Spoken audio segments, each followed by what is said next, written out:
Movie की शुरुआत में हम देखते हैं कि एक बिल्डिंग में आग लगी हुई है। वहाँ पर पुलिस वाले बिल्डिंग के यात्रियों को बचाने की कोशिश करते हैं। उनमें से एक पुलिस वाला है जिसका नाम है मैक्स। वो एक बूढ़ी औरत को उसके घर से निकालने की कोशिश करता है। वो महिला मैक्स से कहती है कि मेरे पति को भी बचा लीजिए। मैक्स उस महिला को एक सेफ जगह पर ले जाता है और दोबारा से बिल्डिंग में चला जाता है। फिर वहाँ पर अचानक से छत टूटकर मैक्स के ऊपर गिर जाता है। ये सीन यहाँ पर ख़त्म हो जाता है। इस इंसिडेंट से यही तो लगता है कि मैक्स मर जाता है।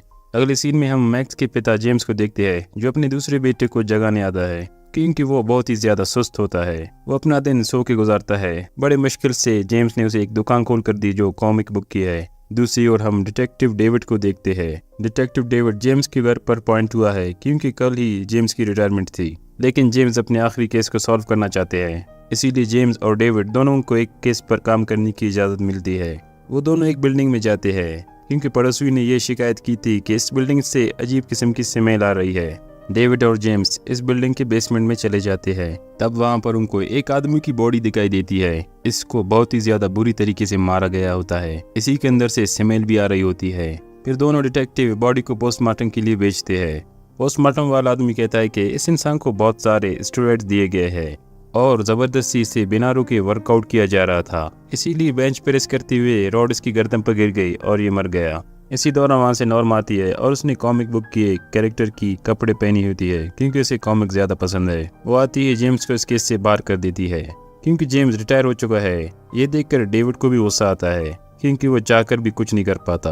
रात को डेविड के फोन पर किसी की डेड बॉडी मिलने की खबर मिलती है, इसीलिए डेविड वहां पर तुरंत पहुंच जाते हैं। इस बॉडी को वहां पर योद्धा का एक आर्मर पहना होता है और इस आदमी के दिल को कुछ टाइम तक जिंदा रखने के लिए एक मशीन में रखी गई थी। इससे साफ पता चलता है कि इस पर किसी किस्म का टेस्ट किया जा रहा था। ये देखकर डेविड हैरान होता है कि ऐसा घिनौना काम आखिर कौन कर सकता है। दूसरी तरफ टॉम की नजर उस फोटो पर पड़ती है जिसकी बेंच प्रेस की वजह से डेथ हुई थी। टॉम अपने पिता से कहता है कि ये तो बिल्कुल हल्क जैसा लग रहा है। ऐसा लग रहा है कि कोई इसे हल्क बनाना चाह रहा था शायद। ये देखकर जेम्स हैरान रहता है और उसके बाद जेम्स ऑफिस आ जाता है और उसे कल रात मिलने वाली बॉडी के बारे में और पता चलता है, उसी बॉडी के बारे में जिसका दिल निकाला गया था। जेम्स नॉर्मा से कहता है कि ये जो हत्यारा है वो अपनी एक सुपर हीरोज की टीम बनाना चाहता है। याद है उस आर्मर वाले आदमी का दिल निकाला गया था, बिल्कुल आयरन मैन की तरह उसका भी आर्मर था। ये सुनकर नॉर्मा को भी जेम्स की बातों पर यकीन होने लगता है। शायद हो सकता है ऐसा कुछ हो। अब टॉम को डेविड का पार्टनर बनाया जाता है क्योंकि इसे कॉमिक और सुपर हीरोज की अच्छी जानकारी होती है और दोनों वहां पर आ जाते हैं जहां पर आर्मर वाले आदमी की डेड बॉडी मिली थी।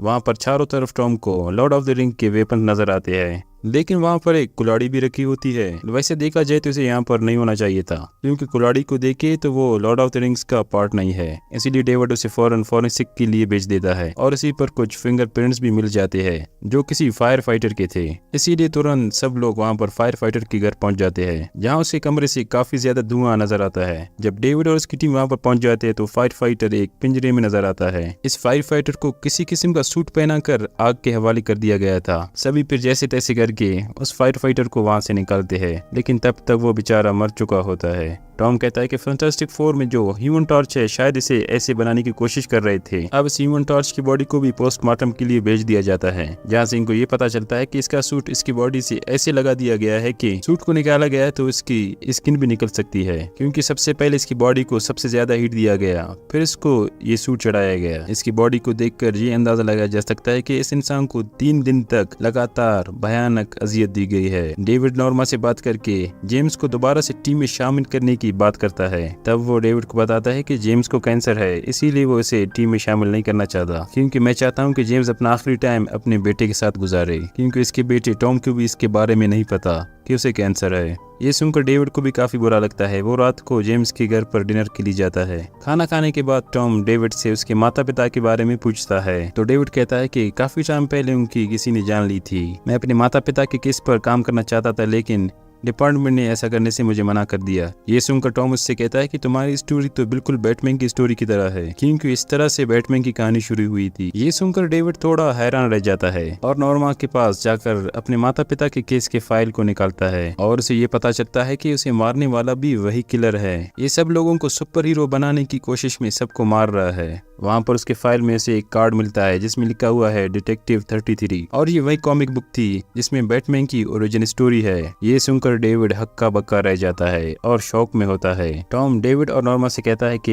ये जो बंदा है इसके पास जरूर ओरिजिनल कॉमिक बुक्स है, क्योंकि ये इंसान उसी हिसाब से लोगों की जान ले रहा है और ऐसी क्लासिक कॉमिक जल्दी अवेलेबल बिल्कुल भी नहीं होते। हाँ, मैं एक इंसान को जानता हूँ, जरूर इसके पास क्लासिक कॉमिक की इन्फॉर्मेशन होगी, इसीलिए ये सब लोग उस आदमी के पास जाते हैं। वो एक इलीगल कॉमिक डीलर है, दुनिया के हर तरह के कॉमिक इस आदमी के अलावा कहीं नहीं मिलेंगे। वो आदमी उनसे कहता है कि ऐसी क्लासिक कॉमिक तो मुझसे एक विक्टर नाम के आदमी ने खरीदे थे। ये आदमी ने इसका एड्रेस भी दे देता है। डेविड अब अकेले अपने माता पिता का बदला लेने जाता है। वो जाते ही देखता है कि वहाँ पर विक्टर की बॉडी है और वो मर चुका है। डेविड गुस्से में उसे भी शूट कर देता है, लेकिन तभी उसकी बॉडी से गैस निकलता है। तभी वहाँ पर एक नोवा नाम का आदमी मास्क लगाए हुए आता है जो कि असली किलर है। विक्टर की बॉडी से निकाली हुई गैस की वजह से डेविड को हेलुसिनेशन होती है। उसे ऐसा लगता है कि नोवा के मास्क से कीड़े निकल रहे हैं। वो नोवा से पूछता है कि आखिर ये काम क्यों कर रहे हो। नोवा हंसकर कहता है कि मेरी कहानी में तुम हीरो हो और मैं विलन, इसीलिए मैं तुम्हें यहाँ पर मारने आया हूँ। इसके बाद दोनों के बीच खूब लड़ाई होती है और सही समय पर वहाँ पर नॉर्मा भी आती है और नोवा को शूट करने लगती है, लेकिन नोवा नॉर्मा के आंखों में स्प्रे करके यहाँ से भाग जाता है। अब डेविड टॉम को नोवा के बारे में सब कुछ बता देता है। टॉम उसे कहता है कि नोवा अपने आप को सुपर विलन मानता है, अब तुमको नोवा एक सुपर हीरो मानता है। वो तुमसे डिटेक्टिव की तरह लड़ना नहीं चाहता बल्कि सुपर हीरो की तरह लड़ना चाहता है, इसीलिए तुम्हें अब उससे सुपर हीरो की तरह लड़ने के लिए तैयार होना चाहिए। इतना ही नहीं, इसने जितने लोगों को मारा ताकि तुम उस तक पहुँच सको। ये सुनकर डेविड हैरान रह जाता है कि आखिर मेरा ऐसा कौन सा दुश्मन है। इसीलिए उसे यकीन नहीं हो रहा था ऐसा कोई कर सकता है, इसीलिए वो टॉम की बातों को मानकर एक अजीब सा कॉस्ट्यूम पहनता है और नोवा के पास जाने के लिए तैयार होता है। दूसरी तरफ जेम्स चुपके से ऑफिस आकर नोवा के बारे में जानकारी निकालता है, जिससे उसे नोवा की रियल आइडेंटिटी मिल जाती है। ये जानकारी वो डेविड के पास ले जाना चाहता है, लेकिन वहाँ पर नोवा आकर उसे बंदी बना लेता है। इसके बाद नोवा लगाता है और कहता है कि जेम्स मेरे पास है, अगर जेम्स को जिंदा देखना चाहते हो तुम एक सुपर हीरो की तरह मुझसे आकर लड़ो। ये सुनकर डेविड हैरान रह जाता है और टॉम भी घबरा जाता है, इसीलिए टॉम अपने भाई की वर्दी डेविड को पहना लेता है और उसे थोड़ा मॉडिफाई करके उसे देते हैं। अब डेविड सुपर हीरो बनकर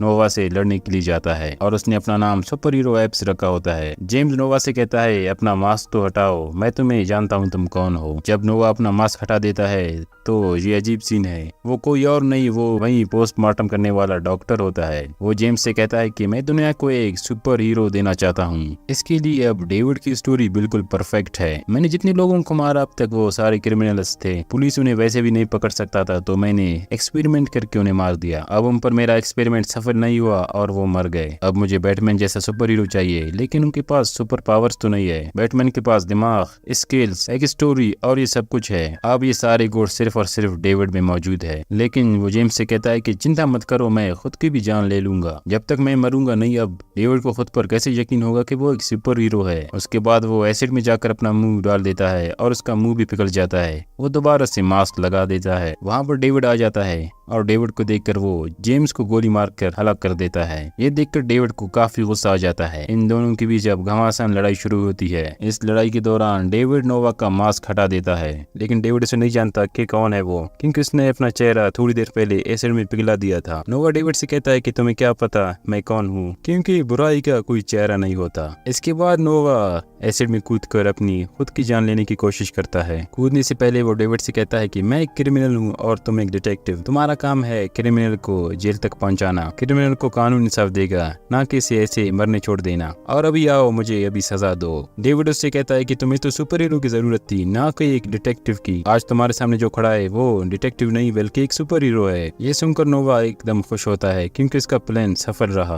वो डेविड को एक सुपर हीरो बनाना चाहता था, जो कि इसका काम कर गया। वो ये कहते हुए उस एसिड वाले पानी में कूद जाता है और कुछ टाइम के बाद डेविड और बाकी उसके घर जाते हैं, जहाँ से उन्हें बेसमेंट में जाने का एक रास्ता दिखाई देता है। अंदर जाने पर देखते हैं कि वहाँ पर बिल्कुल बैटमैन की बेसमेंट की तरह एक जगह है। वहाँ पर एक सुपर कंप्यूटर भी है, क्योंकि यहाँ से नोवा सारी चीजें कंट्रोल करता था। अब यहाँ पर सबको पता चलता है कि वो पोस्टमार्टम वाला एक डॉक्टर था। अब इसके बाद डेविड की जिंदगी भी बदल जाती है। वो सुबह तो डिटेक्टिव का काम करता है, शाम को बैटमैन बनकर ओंडों की दुर्गत करता है। भले ही नोवा का ये तरीका गलत था, लेकिन आखिरकार उन्होंने दुनिया को एक सुपर हीरो तो दिया। उम्मीद करते हैं कि एक्सप्लेनेशन आप लोगों को पसंद आया होगा, तो हमारे चैनल को सब्सक्राइब करें।